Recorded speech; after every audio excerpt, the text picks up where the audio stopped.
Good evening. How are you? Well, it's nice out. It's getting cooler. People are commenting on it. It's 58 degrees according to Thomas Jefferson. Humidity's 51 and the wind is 6.5 miles an hour. So I apologize if you hear it. Right here where I am, I don't feel the wind, so it shouldn't matter. We all know Trump doesn't know what he's doing. And he says things that are an inch deep on a matter that may be thousands of feet in depth and meaning and discipline to understand, much less to formulate a policy that matters. Now, among the things he's come into criticism for is how he handles pardons. He handles them politically, he handles them to keep people quiet, and rarely, at least among the public ones, does he grant a pardon that makes sense to the general public.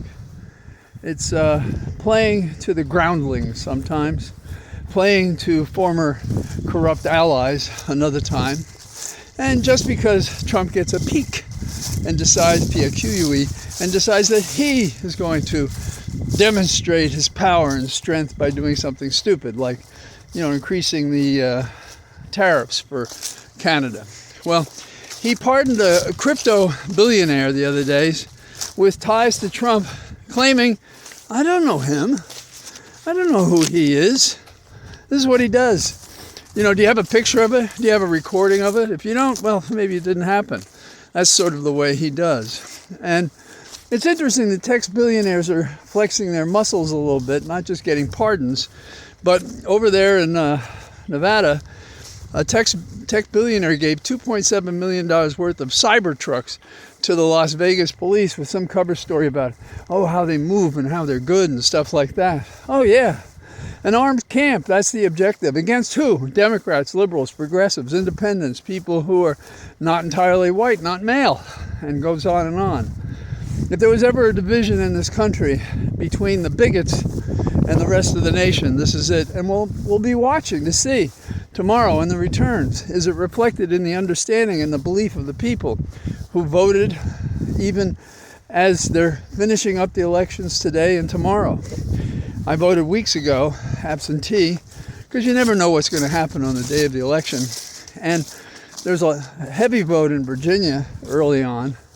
And when we have our soil and water meetings, it's right at where the local election board sits.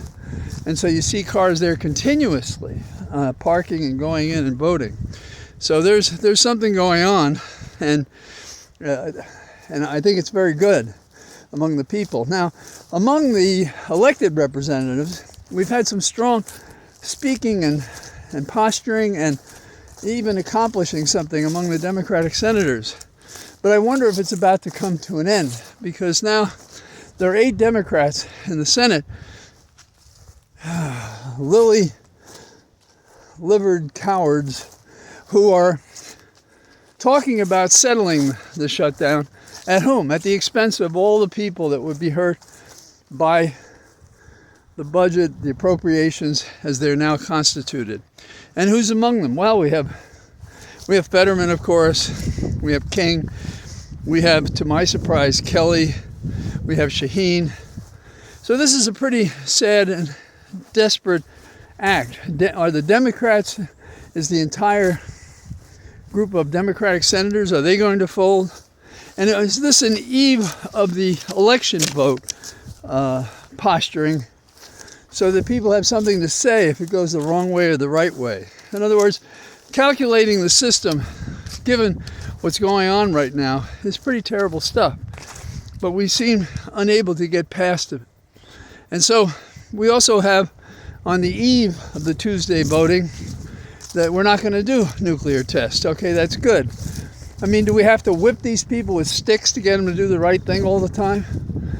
Was the original saber rattling, nuclear saber rattling by Trump to help distract us from Epstein, the closing of the government, etc., etc.? That does seem to be the way he governs, carrot and stick. And which is real? Well, when he says something on day 1, wait and see if on day 3 it's still the same thing he's saying. Because the only time, and I've said this before and I apologize, the only time you can trust what Trump says is when he's admitting something against his interest by all accounts. You know, consider the group of goons he has around him. And the chutzpah of a guy like Patel to go out and, quote, defend his girlfriend for him taking a government jet to see her sing the national anthem at a wrestling match, I believe it was in Pennsylvania. Well, if I remember correctly, it's not the girlfriend who did anything wrong. He's the one who took a government plane and rode it and showed off, I guess, to her.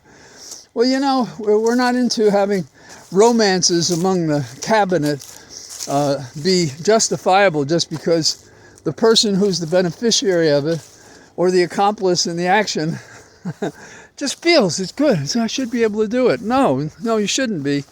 And he shouldn't be. And in this administration, the crookedness is so obvious and so far-reaching, it's really hard to get past. Let's talk about inflation for a minute. It's up, but Treasury Secretary Scott Bessent Home, in my opinion, he says no inflation. However, he grudgingly concedes, well, we got a little depression going on here. Does it surprise us that these guys would have things falling apart, given how badly they prepare, what discipline they don't have, what discrimination they exercise, what arrogance they show? No, of course not. And you know, in the final moments of people voting, what are they doing? They're trying this transgender complaint. Like, oh my God, if you vote for these guys, there'll be transgenders everywhere. It's like they treat any person they disagree with like they're a zombie. And it's kind of ironic because they should look at a mirror, because if we have zombies, walking death, people with no care for anybody else, that's them. They're the ones. So these are a few observations today. If you haven't, vote tomorrow. If you can help tomorrow, do. If you see something wrong by one of these Republicans and they'll do anything, report it. And I look forward to talking to you tomorrow, maybe in the evening after we have the returns, or probably during the day, because something will happen tomorrow. All the best. Bye-bye.